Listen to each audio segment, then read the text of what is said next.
India is crazy in love with Sheikh Hasina. India cannot forget the former dictatorial, murderous Prime Minister of Bangladesh, the servant of India, Sheikh Hasina. India will never forget what I have given to India last 15 years, says Sheikh Hasina. The servant of India, the murderer Sheikh Hasina, has been on the run in India for the last 2 years.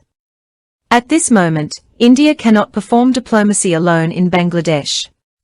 Therefore, by creating a mess and destruction in Bangladesh, India is trying to get back the then murderer, Sheikh Hasina, again for Bangladesh's power, who is accused of thousands of murders.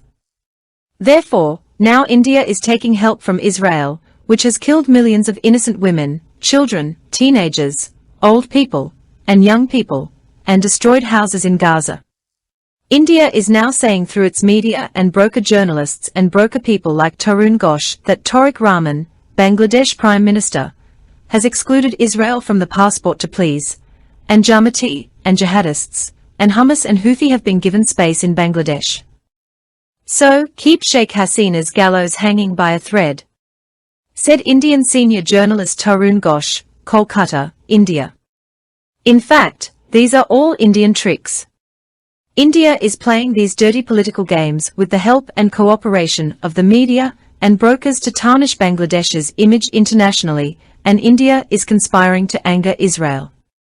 So be careful at all levels in Bangladesh, be a true patriot, and punish the dishonest and Muzaffars. Also, be careful that no chaos is being created in the country.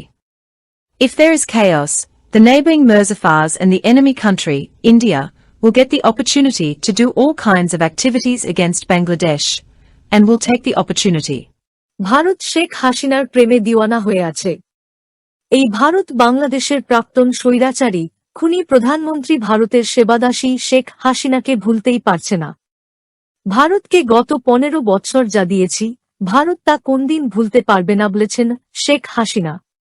ভারতের সেবাদাসী খুনি শেখ হাসিনা গত 2 বছর যাবৎ ভারতেই পলাতক রয়েছে। বাংলাদেশের ডিপ্লোমেসিতে ভারত একা পারছে না। তাই বাংলাদেশে একটা গন্ডগোল বাঁধিয়ে হাজার হাজার খুনের আসামি খুনি শেখ হাসিনাকে বাংলাদেশে কৌশলে ঢুকিয়ে গত 16 বছরের সেই মজা আবার নেয়ার চেষ্টা করছে। তাই এখন যুক্তি করে গাজায় সেই লাখো নিরীহ নারী, শিশু কিশোর কিশোরী, বৃদ্ধ বৃদ্ধা, তরুণ তরুণী হত্যাকারী ও বাড়িঘর ধ্বংসকারী ইসরায়েলকে সাথে নিয়েছে। ভারত তার মিডিয়াগুলোকে এবং তরুণ ঘোষ এর মতো দালাল সাংবাদিক ও দালাল লোকেদের দিয়ে এখন বলাচ্ছে বাংলাদেশের প্রধানমন্ত্রী তারেক রহমান জামাতি ও জিহাদিদের খুশি করতে পাসপোর্ট থেকে ইসরায়েলকে বাদ দিয়েছে এবং বাংলাদেশে হামাস এবং হুতিকে নাকি জায়গা করে দেয়া হয়েছে। তাই শেখ হাসিনার ফাঁসি শিকেতে উঠিয়ে রাখুন, বলেছেন ভারতীয় সিনিয়র সাংবাদিক তরুণ ঘোষ, কলকাতা, ভারত। আসলে এগুলো সব ভারতীয় চাল। ভারত আন্তর্জাতিকভাবে বাংলাদেশের ভাবমূর্তি নষ্ট করার জন্যই মিডিয়া এবং দালালদের সাহায্য সহযোগিতা নিয়ে এসব নোংরা পলিটিক্যাল গেম খেলছে এবং ইসরায়েলকে খেপিয়ে তুলতে এবং সহযোগিতা করতে ভারতই চক্রান্ত করছে। তাই বাংলাদেশের সকল স্তরে সতর্ক থাকুন, একজন খাঁটি দেশপ্রেমিক হয়ে বেঈমান মির্জাফরদের শায়েস্তা করুন। কিন্তু সাবধান, দেশে যেন কোনো বিশৃঙ্খলা সৃষ্টি না হয়। বিশৃঙ্খলা হলে প্রতিবেশী মির্জাফর ও শত্রুদেশ ভারত বাংলাদেশের বিরুদ্ধে সব ধরনের কর্মকাণ্ড করার সুযোগ পাবে এবং সুযোগ গ্রহণ করবে।